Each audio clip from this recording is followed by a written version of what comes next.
ശ്രീ രാഹുൽ ഈശ്വർ, സ്വാഗതം മാതൃഭൂമി ന്യൂസിലേക്ക്. തുടക്കം മുതൽ പറയുന്നുണ്ട് യാതൊരു ബന്ധവും ഈ തന്ത്രി കുടുംബവുമായി ഉണ്ണികൃഷ്ണൻ പോറ്റിക്കില്ല, പരിചയമുണ്ട് എന്നതിലപ്പുറം ഒരു ബന്ധവുമില്ല എന്ന്. ഈ ഘട്ടത്തിൽ നിർണായകമായ മൊഴി പുറത്തു വരുന്നു. എ പത്മകുമാർ പറഞ്ഞിരിക്കുന്നു തന്ത്രിയുമായി നേരത്തെ തന്നെ പരിചയമുണ്ട് എന്നത്, ഒപ്പം മന്ത്രിയുമായും പരിചയമുണ്ട് എന്ന് പറഞ്ഞിരിക്കുന്നു. അവിടെ ജീവനക്കാരനെ ആയിരുന്നില്ല ഉണ്ണികൃഷ്ണൻ പോറ്റി എന്നാണ് പറയുന്നത്. തന്ത്രി കുടുംബത്തിന്റെ പേര് പറഞ്ഞ് പലപ്പോഴായി പല തട്ടിപ്പുകൾ ഉണ്ണികൃഷ്ണൻ പോറ്റി നടത്തിയെന്ന് ഇതിനോടകം SIT അന്വേഷണത്തിൽ കണ്ടെത്തുകയും ചെയ്തിട്ടുണ്ട്. എങ്ങനെയാണ് പ്രതികരിക്കുന്നത് ഈ ഘട്ടത്തിൽ?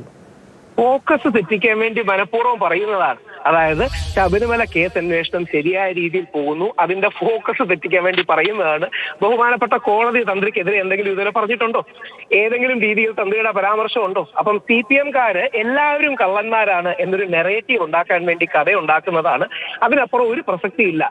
ഇനി നാളെ നേരെ തിരിച്ച് ഏതെങ്കിലും ആൾക്കാർ ഇതിൽ ഉൾപ്പെട്ടിട്ടുണ്ടെങ്കിൽ തന്ത്രിയോ മന്ത്രിയോ മേൽശാന്തിയോ അല്ല, അയ്യപ്പനാണ് പ്രധാനം. അയ്യപ്പന്റെ സ്വത്ത്, ഒരു തരി സ്വത്ത് ആരെങ്കിലും ഇട്ടുണ്ടെങ്കിൽ അവർക്കെതിരെ ആൾക്കാർ നിൽക്കൂ. പക്ഷെ ഇതുവരെ ഒരു തെളിവുമില്ലാതെ ആൾക്കാരെ വെറുതെ ആരോപണം ഉന്നയിക്കുന്നതിന് എന്താ അർത്ഥം? ഒരു തെളിവോ ഒരു അടിസ്ഥാനവും ഇല്ല. കോടതി വിധിയിൽ എന്തെങ്കിലും തന്ത്രിക്കെതിരെ പരാമർശമുണ്ടോ? ചുമ്മാ അങ്ങ് പറയുകയാണ്. അതായത് അങ്ങനെ പറയുന്നതിന്റെ റീസൺ എന്ന് പറഞ്ഞാൽ അത് CPM-നെ അവിടെ ഒരു ജീവനക്കാരനാണോ ഉണ്ണികൃഷ്ണൻ പോറ്റി, ശബരിമലയുമായി അയാൾക്ക് എന്തെങ്കിലും ബന്ധമുണ്ടോ തുടങ്ങിയ കാര്യങ്ങൾ തന്ത്രി എന്നുള്ള നിലയിൽ മനസ്സിലാകാതെ പോകുമോ? അങ്ങനെയല്ല. കീശാന്തി ഒരു ഉദ്യോഗസ്ഥനല്ല. ദേവസ്വം ബോർഡിന്റെ ഉദ്യോഗസ്ഥർ പോലെയല്ല തന്ത്രിയുടെയും മേൽശാന്തിയുടെയും കൂടെ വരുന്ന കീശാന്തികളോ പരികർമ്മികളോ ഉള്ളത്. അവര് പല ബ്രാഹ്മണ കുടുംബങ്ങളിൽ നിന്നും ബേസിക്കലി വരുന്നതാണ്. ഉണ്ണികൃഷ്ണൻ പോറ്റിയെ അറിയാം എന്നുള്ളത് ശബരിമല വർക്ക് ചെയ്യുന്ന എല്ലാവർക്കും അറിഞ്ഞുകൂടെ? പക്ഷെ ഉണ്ണികൃഷ്ണൻ പോറ്റി ജൂലൈ 19, 20 എടുത്തോണ്ട് പോയ സ്വർണം 39 ദിവസം കഴിഞ്ഞ് ചെന്നൈയിൽ എത്തിച്ച് അതിനിടയിൽ തട്ടിപ്പ് നടത്തിയല്ലേ? അത് തന്ത്രിക്ക് എന്താ ഉത്തരവാദിത്വം? ദേവസ്വം ബോർഡിനല്ലേ ഉത്തരവാദിത്വം? അപ്പൊ യഥാർത്ഥത്തിൽ മനഃപൂർവ്വം CPM-കാർക്ക് ഒരു കവർ ഫയർ കൊടുക്കുക. തദ്ദേശ തെരഞ്ഞെടുപ്പൊക്കെ വരുമ്പോൾ മന്ത്രിമാര് മാത്രമല്ല, അല്ലെങ്കിൽ ദേവസ്വം ബോർഡ് മെമ്പർ മാത്രമല്ല, എല്ലാവരും കള്ളന്മാരാന്നൊരു നെറേറ്റീവ് ഉണ്ടാക്കുക. അതിനപ്പുറം എന്ത് പ്രസക്തിയാ? ഇതുവരെ കോടതിയിൽ എന്തെങ്കിലും തന്ത്രിക്കെതിരെ പരാമർശമുണ്ടോ? ചുമ്മാ കഴിയുന്ന കാര്യങ്ങളിട്ട് പറയുകയാണ്. അതുകൊണ്ട് തന്ത്രിയെയോ മേൽശാന്തിയോ ഒന്നും ഇതിലേക്ക് വലിച്ചിഴക്കുന്നത് യാതൊരു അർത്ഥവുമില്ല. അത് വിശ്വാസികൾക്കെതിരാണ്.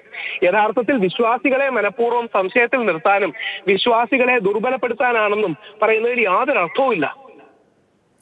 ഈ തന്ത്രിയുമായി ബന്ധമുണ്ട്, നേരത്തെ പരിചയമുണ്ട് എന്ന് പറയുന്നതിനൊപ്പം തന്നെ മന്ത്രി കടകംപള്ളി സുരേന്ദ്രനുമായും ബന്ധമുണ്ട് എന്നും പറയുന്നുണ്ട്. ഞങ്ങൾ ആരും ഉന്നയിക്കുന്നില്ല, ശ്രദ്ധിച്ചില്ലേ? കാര്യം കടകംപള്ളി സാറിന്റെ പേര് ബഹുമാനപ്പെട്ട ഹൈക്കോടതി വിധിയിലില്ല.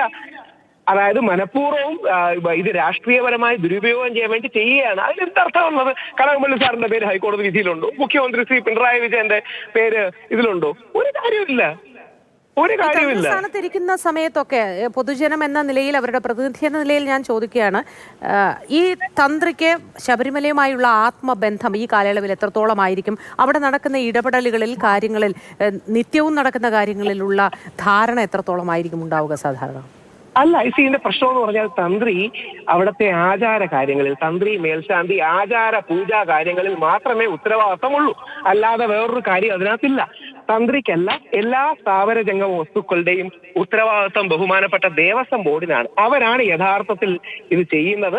അല്ലാതെ അതിനപ്പുറം യാതൊന്നുമില്ല. ഇതിനെക്കുറിച്ച് കോടതി പറയുന്നത്, കോടതി 9 പോയിന്റുകൾ അന്വേഷിക്കാൻ പറയുന്നുണ്ട്. ആ 9 പോയിന്റുകളാണ് യഥാർത്ഥത്തിൽ അന്വേഷിക്കേണ്ടത്. അല്ലാതെ വേറൊന്നുമല്ല. കോൺസ്പിറസി തിയറീസ്, ഗൂഢാലോചന സിദ്ധാന്തങ്ങൾ നമ്മൾ ഉണ്ടാക്കുന്നത് വളരെ ദൗർഭാഗ്യവശമാണ്. ശരി, വളരെ നന്ദി രാഹുൽ ഈശ്വർ പ്രതികരണം അറിയിച്ചതിന്.